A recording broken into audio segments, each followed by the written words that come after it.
नारद जी बोले, महात्मे, आपने मीना के पूर्व जन्म की यह शुभ एवं अद्भुत कथा कही है। उनके विवाह का प्रसंग भी मैंने सुन लिया। अब आगे के उत्तम चरित्र का वर्णन कीजिए। ब्रह्मा जी ने कहा, नारद, जब मीना के साथ विवाह करके हिमवान अपने घर को गए, तब तीनों लोकों में बड़ा भारी उत्सव मनाया गया। हिमालय भी अत्यंत प्रसन्न हो मीना के साथ अपने सुखदायक सदन में निवास करने लगे। मुने, उस समय श्री विष्णु आदि समस्त देवता और महात्मा मुनि गिरिराज के पास गए। उन सब देवताओं को आया देख महान हिमगिरि ने प्रसन्नता पूर्वक उन्हें प्रणाम किया और अपने भाग्य की सराहना करते हुए भक्ति भाव से उन सबका आदर सत्कार किया। हाथ जोड़ मस्तक झुकाकर वे बड़े प्रेम से स्तुति करते हुए शैलराज के शरीर में महान रोमांच हो आया। उनके नेत्रों से प्रेम के आंसू बहने लगे। मुने, हिम शैल ने प्रसन्न मन से अत्यंत प्रेम पूर्वक प्रणाम किया और विनीत भाव से खड़े हो श्री विष्णु आदि देवताओं से कहा, आज मेरा जन्म सफल हो गया। मेरी बड़ी भारी तपस्या सफल हुई। आज मेरा ज्ञान सफल हुआ और आज मेरी सारी क्रियाएं सफल हो गई। आज मैं धन्य हुआ। मेरी सारी भूमि धन्य हुई। मेरा कुल धन्य हुआ। मेरी स्त्री, मेरा सब कुछ धन्य हो गया। इसमें संशय नहीं है, क्योंकि आप सब महान देवता एक साथ मिलकर एक ही समय यहाँ पधारे हैं। मुझे अपना सेवक समझकर प्रसन्नता पूर्वक उचित कार्य के लिए आज्ञा दे। हिमगिरि का यह वचन सुनकर वे सब देवता बड़े प्रसन्न हुए और अपने कार्य की सिद्धि मनाते हुए बोले। देवताओं ने कहा, हिमाचल, हमारा हितकारक वचन सुनो। हम सब लोग जिस काम के लिए यहाँ आए हैं उसे प्रसन्नता पूर्वक बता रहे हैं। पहले जो जगदम्बा उमा दक्ष कन्या सती के रूप में प्रकट हुई थी और रुद्र पत्नी होकर सुदीर्घ काल तक इस भूतल पर क्रीड़ा करती रही, वे ही अंबिका सती अपने पिता से अनादर पा अपनी प्रतिज्ञा का स्मरण करके यज्ञ में शरीर त्याग अपने परम धाम को पधार गई। हिमगिरे, वह कथा लोक में विख्यात है और तुम्हें भी विदित है। यदि वे सती पुनः तुम्हारे घर में प्रकट हो जाए तो देवताओं का महान लाभ हो सकता है। ब्रह्मा जी कहते हैं, श्री विष्णु आदि देवताओं की यह बात सुन गिरिराज हिमालय मन ही मन प्रसन्न हो आदर से झुक गए और बोले, प्रभु, ऐसा हो तो बड़े सौभाग्य की बात है। तदनंतर वे देवता उन्हें बड़े आदर से उमा को प्रसन्न करने की विधि बताकर स्वयं सदाशिव पत्नी उमा की शरण में गए। एक सुंदर स्थान में स्थित हो समस्त देवताओं ने जगदम्बा का स्मरण किया और बारंबार प्रणाम करके वे वहां श्रद्धा पूर्वक उनकी स्तुति करने लगे। देवता बोले, शिवलोक में निवास करने वाली देवी उमे, जगदम्बे, सदाशिव प्रिय दुर्गे, महेश्वरी, हम आपको नमस्कार करते हैं। आप पावन शांत स्वरूप श्री शक्ति हैं, परम पावन पुष्टि हैं, अव्यक्त प्रकृति और महत्व तत्व ये आपके ही रूप हैं। हम भक्ति पूर्वक आपको नमस्कार करते हैं। आप कल्याण में शिवा हैं। आपके हाथ में कल्याणकारी चीजें हैं। आप शुद्ध, स्थूल, सूक्ष्म और सबका परम आश्रय हैं। अंतर विद्या और सुविद्या से अत्यंत प्रसन्न रहने वाली आप देवी को हम प्रणाम करते हैं। आप श्रद्धा हैं, आप धृति हैं, आप ही श्री हैं, आप ही सब में व्याप्त रहने वाली देवी हैं। आप ही सूर्य की किरणें हैं, आप ही अपने प्रपंच को प्रकाशित करने वाले हैं। ब्रह्मांड रूप शरीर में और जगत के जीवों में रहकर जो ब्रह्मा से लेकर तृण पर्यंत संपूर्ण जगत की पुष्टि करती हैं, उन आदि देवी को मैं नमस्कार करता हूँ। आप ही वेद माता गायत्री हैं, आप ही सावित्री और सरस्वती हैं, आप ही संपूर्ण जगत के लिए वार्ता नामक वृत्ति हैं, आप ही धर्म स्वरूपा वेद त्रयी हैं, आप ही संपूर्ण भूतों में निंद्रा बनकर रहती हैं, उनकी क्षुधा और तृप्ति भी आप ही हैं। आप ही तृष्णा, कांति, छवि, तुष्टि तथा सदा संपूर्ण आनंद को देने वाली हैं। आप ही पुण्यकर्ताओं के यहाँ लक्ष्मी बनकर रहती हैं। आप ही पापियों के घर में सदा ज्येष्ठा लक्ष्मी की बड़ी बहन दरिद्रता के रूप में वास करती हैं। आप ही संपूर्ण जगत की शांति हैं। आप ही धारण करने वाली धात्री और प्राणों का पोषण करने वाली शक्ति हैं। आप ही पांचों भूतों के सार तत्व को प्रकट करने वाली तत्व स्वरूपा हैं। आप ही नीतिज्ञों की नीति और व्यवसाय रूपिणी हैं। आप ही सामदेव की गीति हैं। आप ही ग्रंथी हैं। आप ही मंत्रों की आहुति हैं। ऋग्वेद की मात्रा और अथर्ववेद की परम गति भी आप ही हैं, जो प्राणियों के नाक, कान, नेत्र, मुख, भुजा, वक्षस्थल और हृदय में धृति रूप से स्थित हो सदा ही उनके लिए सुख का विस्तार करती है, जो निद्रा के रूप में संसार के लोगों को अत्यंत सुभग प्रतीत होती है, वे देवी उमा जगत की स्थिति एवं पालन के लिए हम सब पर प्रसन्न हो। इस प्रकार जगत जननी सती साध्वी महेश्वरी उमा की स्तुति करके अपने हृदय में विशुद्ध प्रेम लिए वे सब देवता उनके दर्शन की इच्छा से वहां खड़े हो गए। ब्रह्मा जी कहते हैं, नारद, देवताओं की इस प्रकार स्तुति करने पर दुर्गम पीड़ा का नाश करने वाली जगत जननी देवी दुर्गा उनके सामने आकर खड़ी हो गई। वे परम अद्भुत दिव्य रतन में रथ पर बैठी हुई थी। उस श्रेष्ठ रथ में घुंघरू लगे हुए थे और मुलायम बिस्तर बिछे थे। उनके श्री विग्रह का एक एक अंग करोड़ों सूर्यों से भी अधिक प्रकाशमान और रमणीय था। ऐसे अवयवों से वे अत्यंत उद्भासित हो रही थी। सब और फैली हुई अपनी तेजो राशि के मध्य भाग में वे विराजमान थी। उनका रूप बहुत सुंदर था और उनकी छवि की कहीं तुलना ही नहीं की जा सकती थी। सदा शिव के साथ विलास करने वाली उन महामाया की किसी के साथ समानता नहीं है। शिवलोक में निवास करने वाली वे देवी त्रिविध चिन्मय गुणों से युक्त थी। प्राकृत गुणों का अभाव होने से उन्हें निर्गुणा कहा जाता है। वे नित्य रूपा हैं। वे दुष्टों पर प्रचंड कोप करने के कारण चंडी कहलाती हैं, परंतु स्वरूप से शिवा कल्याणमयी है। सबकी संपूर्ण पीड़ाओं का नाश करने वाली और संपूर्ण जगत की माता है। वे ही प्रलय काल में महानिद्रा होकर सबको अपने अंक में सुला लेती हैं और वे समस्त स्वजनों भक्तों का संसार सागर से उद्धार कर देती हैं। शिवा देवी की तेजो राशि के प्रभाव से देवता उन्हें अच्छी तरह देख न सके। तब उनके दर्शन की अभिलाषा से देवताओं ने फिर उनका स्तवन किया। तदनंतर दर्शन की इच्छा रखने वाले विष्णु आदि सब देवता उन जगदम्बा की कृपा पाकर वहां उनका सुस्पष्ट दर्शन कर सके। इसके बाद देवता बोले, अंबिके महादेवी, हम सदा आपके दास हैं। आप प्रसन्नता पूर्वक हमारा निवेदन सुने। पहले आप दक्ष की पुत्री रूप में अवतीर्ण हो लोक में रुद्रदेव की वल्लभा हुई थी। उस समय आपने ब्रह्मा जी के तथा दूसरे देवताओं के महान दुख का निवारण किया था। तदनंतर पिता के अनादर पाकर अपनी की हुई प्रतिज्ञा के अनुसार आपने शरीर को त्याग दिया और स्वधाम में पधार आए। इससे भगवान हर को भी बड़ा दुख हुआ। महेश्वरी, आपके चले आने से देवताओं का कार्य पूरा नहीं हुआ, अतः हम देवता और मुनि व्याकुल होकर आपकी शरण में आए हैं। महेशानी, शिवे, आप देवताओं का मनोरथ पूर्ण करें जिससे सनत कुमार का वचन सफल हो। देवी, आप भूतल पर अवतीर्ण हो पुनः रुद्रदेव की पत्नी होइए और यथा योग्य ऐसी लीला कीजिए जिससे देवताओं को सुख प्राप्त हो। देवी, इससे कैलाश पर्वत पर निवास करने वाले रुद्रदेव भी सुखी होंगे। आप ऐसी कृपा करें जिससे सब सुखी हों और सबका सारा दुख नष्ट हो जाए। ब्रह्मा जी कहते हैं, नारद, ऐसा कहकर विष्णु आदि सब देवता प्रेम में मगन हो गए और भक्ति से विनम्र होकर चुपचाप खड़े रहे। देवताओं की यह स्तुति सुनकर शिवा देवी को बड़ा भारी प्रसन्नता हुई। उसके हेतु का विचार करके अपने प्रभु शिव का स्मरण करती हुई भक्त वत्सला दयामयी उमा देवी उस समय विष्णु आदि देवताओं को संबोधित करके हंसते हुए बोली।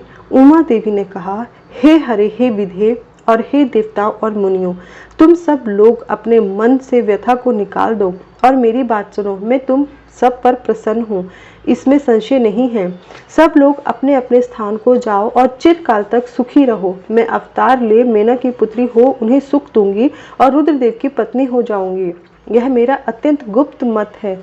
भगवान शिव की लीला अद्भुत है, वह ज्ञानियों को भी मुंह में डालने वाली है। देवताओं, उस यज्ञ में जाकर पिता के द्वारा अपने स्वामी का अनादर देख जब से मैंने दक्ष जनित शरीर को त्याग दिया है, तभी से वे मेरे स्वामी कालाग्नि रुद्रदेव तत्काल दिगंबर हो गए। वे मेरी ही चिंता में डूबे रहते हैं। उनके मन में यह विचार उठा करता है कि धर्म को जानने वाली सती मेरा रोष देखकर पिता के यज्ञ में गई और वहां मेरा अनादर देख मुझ में प्रेम होने के कारण उसने अपना शरीर त्याग दिया।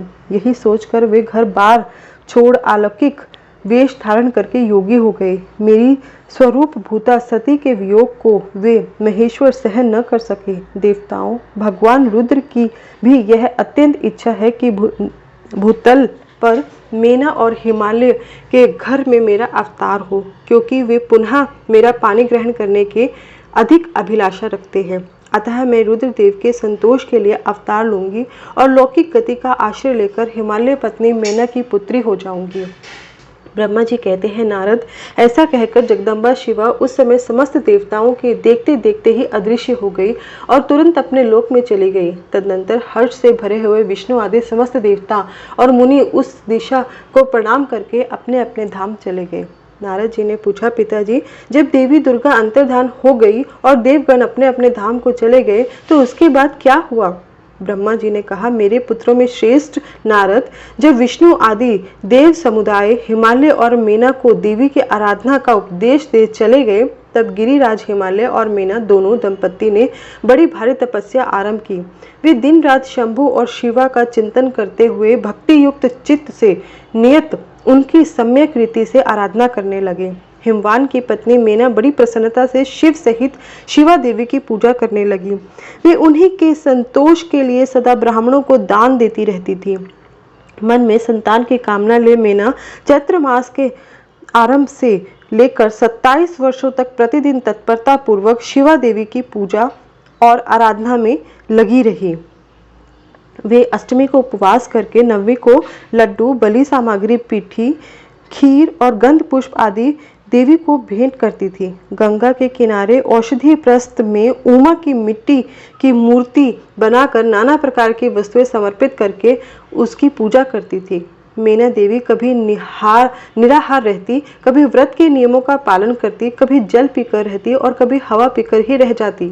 विशुद्ध तेज से दमकती हुई दीप्तिमती मेना ने प्रेम पूर्वक शिवा में चित्त लगाए 27 वर्ष व्यतीत कर दिए। 27 वर्ष पूरे होने पर जगन्मयी शंकर कामिनी जगदम्बा उमा अत्यंत प्रसन्न हुई। मेना की उत्तम भक्ति से संतुष्ट हो वे परमेश्वरी देवी उन पर अनुग्रह करने लगी। उनके सामने प्रकट हुई। तेजोमंडल के बीच में विराजमान तथा दिव्य अवयवों से संयुक्त उमा देवी प्रत्यक्ष दर्शन दे मेना से हंसती हुई बोली। देवी ने कहा, गिरिराज हिमालय की रानी महासाध्वी मेना, मैं तुम्हारी तपस्या से बहुत प्रसन्न हूँ। तुम्हारे मन में जो अभिलाषा हो उसे कहो। मेना, तुमने तपस्या, व्रत और समाधि के द्वारा जिस जिस वस्तु के लिए प्रार्थना की है वह सब मैं तुम्हें दूंगी। तब मेना ने प्रत्यक्ष प्रकट हुई कालिका देवी को देखकर प्रणाम किया और इस प्रकार कहा, देवी, इस समय मुझे आपके रूप का प्रत्यक्ष दर्शन हुआ, अतः मैं आपकी स्तुति करना चाहती हूँ। कालिके, इसके लिए आप प्रसन्न हो। ब्रह्मा जी कहते हैं, नारद, मेना के ऐसा कहने पर सर्वमोहिनी कालिका देवी ने मन में अत्यंत प्रसन्न हो अपनी दोनों बाहों से खींचकर मेना को हृदय से लगा लिया। इससे उन्हें तत्काल महाज्ञान की प्राप्ति हो गई। फिर तो मेना देवी प्रिय वचनों द्वारा भक्ति भाव से अपने सामने खड़ी हुई कालिका की स्तुति करने लगी। मेना बोली, जो महामाया जगत को धारण करने वाली चंडिका, लोक धारणी तथा संपूर्ण मनोवांछित पदार्थों को देने वाली है, उन महादेवी को मैं प्रणाम करती हूँ। जो नित्य आनंद प्रदान करने वाली माया, योग निद्रा, जगत जननी और सुंदर कमलों की माला से अलंकृत है, उन नित्य सिद्धा उमा देवी को मैं नमस्कार करती हूँ। जो सबकी माता में ही, नित्य आनंद में ही, भक्तों के शोक का नाश करने वाली तथा कल्प पर्यंत नारियों एवं प्राणियों की बुद्धि रूपणी है, उन देवी को मैं प्रणाम करती हूँ। आप यतियों के अज्ञान में बंधन के नाश की हेतुभूता ब्रह्म विद्या हैं। फिर मुझ जैसी नारियां आपके प्रभाव का क्या वर्णन कर सकती हैं। अथर्व वेद की जो हिंसा, मारण आदि का प्रयोग है वह आप ही हैं। देवी, आप मेरे अभिष्ट फल को सदा प्रदान कीजिए। आकार रहित तथा अदृश्य नित्य नित्य तन मात्राओं से आप ही पंचभूतों के समुदाय को संयुक्त करती हैं। आप ही उनकी शाश्वत शक्ति हैं। आपका स्वरूप नित्य है। आप समय समय पर योग युक्त एवं समर्थ नारी के रूप में प्रकट होती हैं। आप ही जगत की योनि और आधार शक्ति हैं। आप ही प्राकृत तत्वों से परे नित्य प्रकृति कही गई हैं। जिसके द्वारा ब्रह्म के स्वरूप को वश में किया जाता है, वह नित्य विद्या आप ही हैं। मातः, आज मुझ पर प्रसन्न होइए। आप ही अग्नि के भीतर व्याप्त उग्र दाही का शक्ति हैं। आप ही सूर्य किरणों में स्थित प्रकाशी का शक्ति हैं। चंद्रमा में जो शक्ति है वह भी आप ही हैं। ऐसी आप चंडी देवी का मैं वंदन करती हूँ। आप स्त्रियों को बहुत प्रिय हैं। संपूर्ण जगत की वांछा और श्री हरि की माया भी आप ही है, जो देवी इच्छा अनुसार रूप धारण करके सृष्टि, पालन और संहार में है उन कार्यों का संपादन करती हैं तथा ब्रह्मा, विष्णु एवं रुद्र के शरीर की भी हेतुभूत हैं, वे आप ही हैं। देवी, आज आप मुझ पर प्रसन्न हो, आपको पुनः मेरा नमस्कार है। ब्रह्मा जी कहते हैं, नारद, मेना के इस प्रकार स्तुति करने पर दुर्गा कालिका ने पुनः उन मेना देवी से कहा, तुम अपना मनोवांछित वर मांग लो। हिमाचल प्रिय, तुम मुझे प्राणों के समान प्यारी हो, तुम्हारी जो इच्छा हो वो मांगो, उसे मैं निश्चय ही दे दूंगी। तुम्हारे लिए मुझे कुछ भी अदे नहीं है। महेश्वरी उमा का यह अमृत के समान मधुर वचन सुनकर हिमगिरी कामिनी मेना बहुत संतुष्ट हुई और इस प्रकार बोली, शिवे, आपकी जय हो। उत्कृष्ट ज्ञान वाली महेश्वरी जगदम्बिके, यदि मैं वर पाने योग्य हूँ तो फिर आपसे श्रेष्ठ वर मांगती हूँ। जगदम्बे, पहले तो मुझे 100 पुत्र हों, उन सबकी बड़ी आयु हो, वे बल पराक्रम से युक्त और रिद्धि सिद्धि से संपन्न हो। उन पुत्रों के पश्चात मेरे एक पुत्री हो, जो स्वरूप और गुणों से सुशोभित होने वाली हो। वह दोनों कुलों को आनंद देने वाली तथा तीनों लोकों में पूजित हो।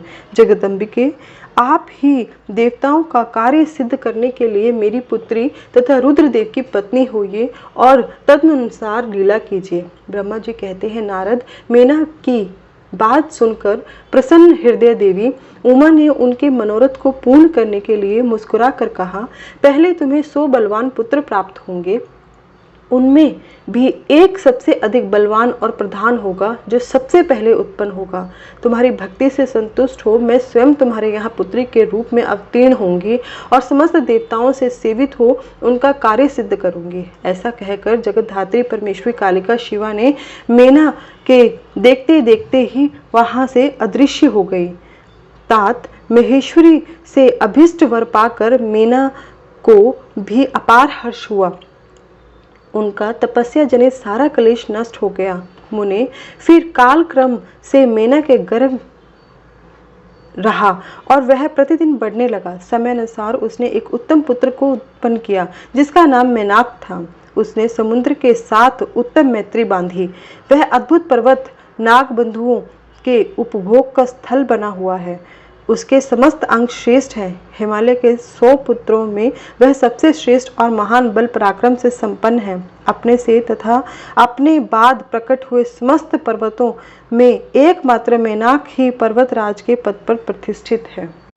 ब्रह्मा जी कहते हैं, नारद, तदनंतर मेना और हिमालय आदर पूर्वक देव कार्य की सिद्धि के लिए कन्या प्राप्ति हेतु वहां जगत जननी भगवती उमा का चिंतन करने लगे, जो प्रसन्न होने पर संपूर्ण अभिष्ट वस्तुओं को देने वाली है। वे महेश्वरी उमा अपने पूर्ण अंश से गिरिराज हिमवान के चित्त में प्रविष्ट हुई। इससे उनके शरीर में अपूर्व एवं सुंदर प्रभा उतर आई। वे आनंद मगन हो अत्यंत प्रकाशित होने लगे। उस अद्भुत तेजो राशि से संपन्न महामना हिमालय अग्नि के समान अदृश्य हो गए थे। तत्पश्चात सुंदर कल्याणकारी समय में गिरिराज हिमालय ने अपनी प्रिया मेना के उदर में शिवा के उस परिपूर्ण अंश का आधान किया। इस तरह गिरिराज की पत्नी मेना ने हिमवान के हृदय में विराजमान करुणानिधान देवी की कृपा से सुखदायक गर्भ धारण किया। संपूर्ण जगत की निवास भूता देवी के गर्भ में आने से गिरि प्रिया मेना सदा तेजोमंडल के बीच में स्थित होकर अधिक शोभा पाने लगी। अपनी प्रिया शुभांगी मेना को देखकर गिरिराज हिमवान बड़ी प्रसन्नता का अनुभव करने लगे। गर्भ में जगदम्बा के आ जाने से वे महान तेज से संपन्न हो गई थी। मुने, उस अवसर में विष्णु आदि देवता और मुनियों ने वहां आकर गर्भ में निवास करने वाली शिवा देवी की स्तुति की और तदनंतर महेश्वरी की नाना प्रकार से स्तुति करके प्रसन्न चित्त हुए। वे सब देवता अपने अपने धाम को चले गए। जब 9वां महीना बीत गया और 10वां भी पूरा हो चला, तब जगदम्बा कालिका ने समय पूर्ण होने पर गर्भस्थ शिशु की जो गति होती है उसी को धारण किया, अर्थात जन्म ले लिया। उस अवसर पर आद्या शक्ति सती साध्वी शिवा पहले मेना के सामने अपने ही रूप में प्रकट हुई। वसंत ऋतु में चैत्र मास की 9वीं तिथि को मृगशिरा नक्षत्र में आधी रात के समय चंद्रमंडल में आकाश गंगा की भांति मेनका के उदर से देवी शिवा का अपने ही स्वरूप में प्रादुर्भाव हुआ। उस समय संपूर्ण संसार में प्रसन्नता छा गई। अनुकूल हवा चलने लगी जो सुंदर, सुगंधित एवं गंभीर थी। उस समय जल की वर्षा के साथ फूलों की वृष्टि हुई।